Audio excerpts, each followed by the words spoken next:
West Des Moines, Iowa, Sunday, September 5th, 1982. A porch light holds a circle on the sidewalk. Bundles are stacked at the corner. Newsprint still cold from the press. You can hear the small things that build an ordinary morning. The snap of a rubber band, the whisper crush of paper folds, the squeak of a wagon wheel that needs oil. By breakfast, the porches will be bare. At the corner, there will be a wagon, a stack of undelivered papers, and a space where a 12-year-old boy should be. This is the Midnight Mystery Archive, and this is part one of the story of Johnny Gosch.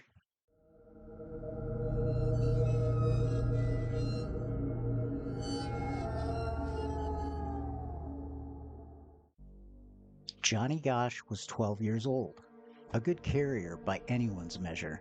He ran a tidy loop, knew which porches were early risers, which steps were loose, which dogs only sounded mean. On most mornings, a parent shadowed the route in some fashion or stayed within quick reach. But today, it was different. A small change in plan. Perfectly ordinary in most families. This meant that Johnny would set out alone. That matters because routines are safety rails. When they shift, you lose a point of reference that later becomes crucial. Johnny leaves home in the blue hour and walks toward the bundle drop at the corner, the carrier's meet point. If you've never seen one work in the early 80s, a distributor or adult driver leaves bundles at a corner. Carriers band or fold curbside, load a wagon or canvas bag, and then head out to do their routes.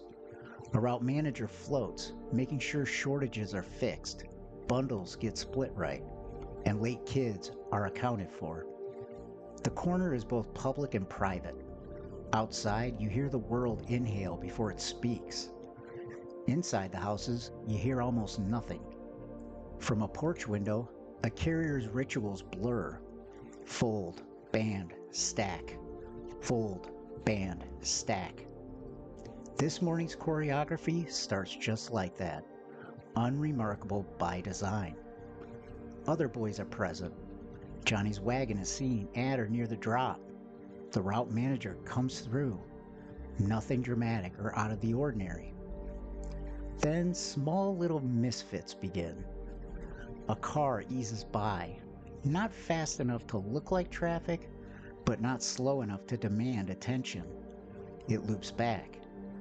A man in the car asks for directions. Plain voice, everyday question. It doesn't ring an alarm. It rarely does. If you're 12 and someone asks for Oak or 24th Street, you answer. It's neighborly. It's ordinary. Minutes pass. The normal cadence is that bundles shrink as carriers leave the corner. Instead, there's a mismatch. A wagon and undelivered papers near the meet point, but no Johnny continuing the loop. At home, his mother Noreen is syncing the clock to the usual check-in. He's late, against their internal schedule. In houses like this, lateness has a sound. The quiet becomes too loud. Then phone chain starts. Calls to the route manager, back to the corner. Then the call to police. Whatever else the day becomes, it begins with that sequence. Corner, time mismatch, phone.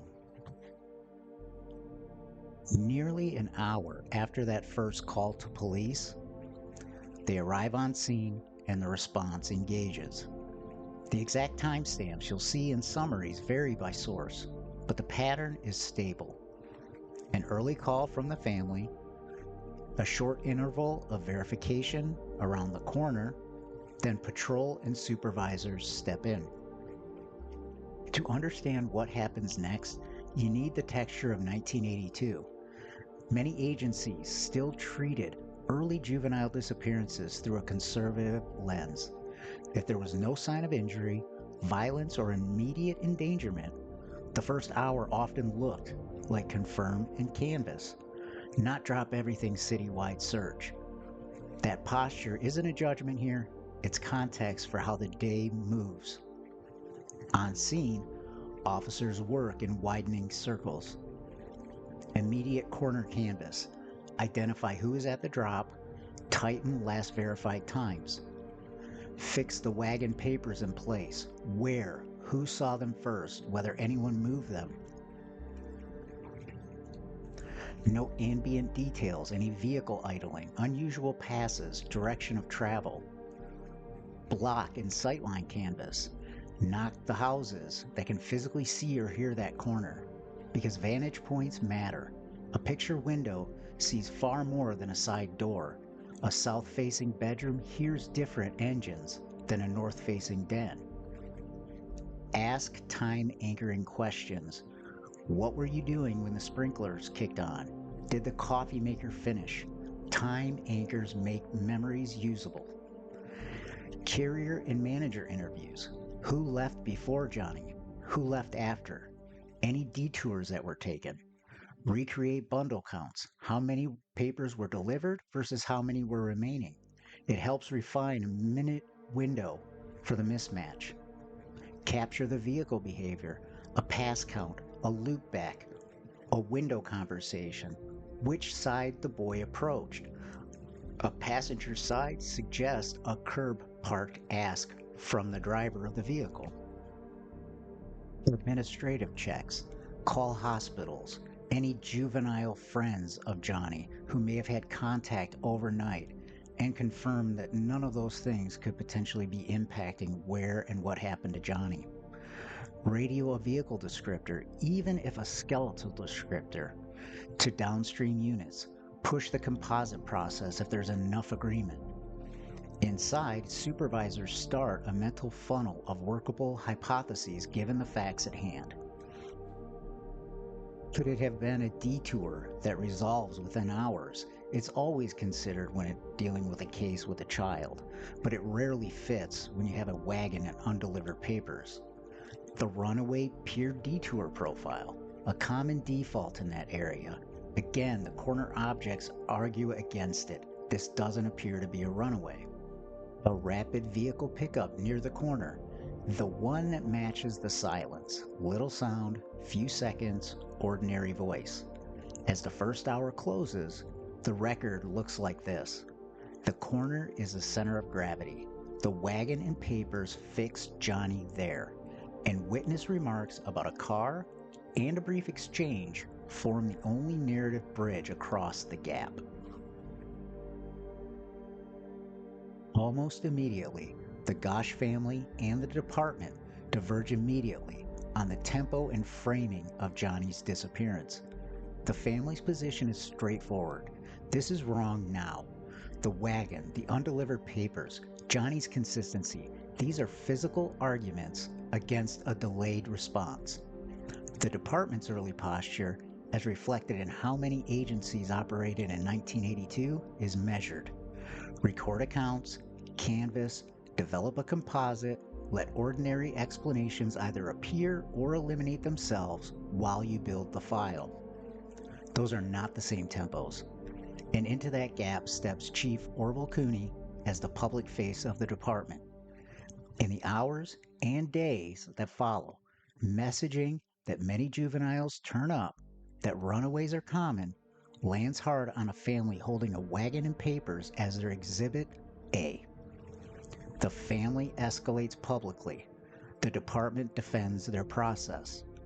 It's important to be precise here.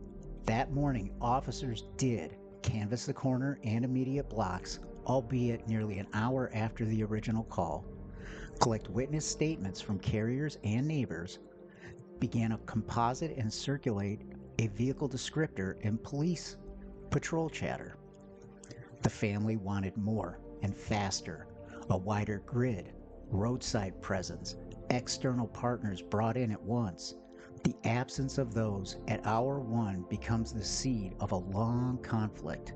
From here on, two narratives move in parallel: the department's caution and the family's insistence that the scene already speaks for itself. Eyewitnesses in the first hours belonged to two camps, paperboys at the drop and neighbors with a view of the corner or the approach.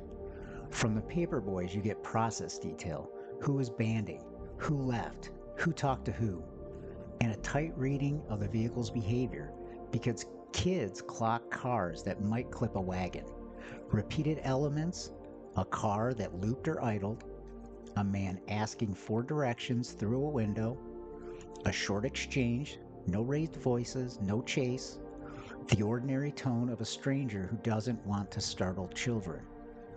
From the neighbors, you get angles: sighting a car from up the block, catching a return pass, noticing that traffic felt slow against a familiar morning. Neighbors are less precise about make and model at that hour and more precise about behavior in relation to the corner, when the car appears, where it pauses, and how it leaves. Where statements diverge is where you expect them to: color in thin light, exact trim of the vehicle, the direction of the final turn. That's not suspicious. That's memory working under low stakes and semi-dark. Where statements overlap is what matters: multiple passes or a loop back, a calm ask for directions, a boy close enough to answer, no audible struggle from a porch's point of hearing. Investigators build from the overlap: a working composite and a vehicle note. 3 micro scenarios map to the accounts of the paperboys and the neighbors without adding drama. Number 1, the curb parked ask. Passenger side toward the curb. The boy steps closer to point at a map or a street list. The car never fully leaves idle. Rolling stop. The car eases alongside the wagon. The ask is brief. A door moves. The soundscape of idle and wagon squeak takes up the room. Loop and commit. The car passes once to audit who's present, loops the block, returns when attention drifts. Each is quick. Each is visually ordinary from 10 houses away. Now we'll pare down the morning to planks that you can stand on. Johnny leaves before dawn to collect his bundles and start his Sunday route. It's the first morning he runs the route alone, a routine shift created by a last-minute change. At or near the bundle drop, Johnny's wagon and undelivered papers are observed without Johnny continuing the loop. Multiple witnesses, paperboys and neighbors, describe a man in a car making passes and asking for directions in a calm voice with a brief exchange at the window. There is no verified public evidence establishing Johnny's movements after that exchange. In the first hours, police conduct a corner-first canvass, begin a composite, and circulate a vehicle descriptor. The department's measured tempo and the family's urgency diverge, setting the course of the relationship with Chief Orville Cooney going forward. And the boundaries: we do not have a confirmed make or model of the vehicle that all accounts agree on. We do not have a publicly verified route segment after the corner. And we do not have an audio or visual record from the scene. This is an era with no footage, no CCTV angle to rescue the gap. Within those bounds, the most conservative read that still fits the facts is this: a routine Sunday paper route, a corner where the routine stops, a brief, ordinary sounding interaction through a car window, and a silence that is held for 43 years. Part 1 of the Johnny Gosch case ends at that corner, with a wagon, undelivered papers, and a short conversation that becomes the hinge of everything. But that story does not stop there. In Part 2, we follow the case as it leaves the corner and enters the record, the logs and composites, the press briefings, how policy and posture shaped those first days, and why the public narrative widened so quickly. We'll mark what's documented, what's asserted, and where the file is silent, and keep the story on the line the evidence draws. This has been the Midnight Mystery Archive and Part 1 of the Johnny Gosch case. You can find us on Apple Podcasts, Spotify, Amazon Music, or wherever you get your podcasts. You can also find us on TikTok. Follow along, where we have content across a whole spectrum of true crime and unsolved mysteries. We appreciate you listening. Until next time.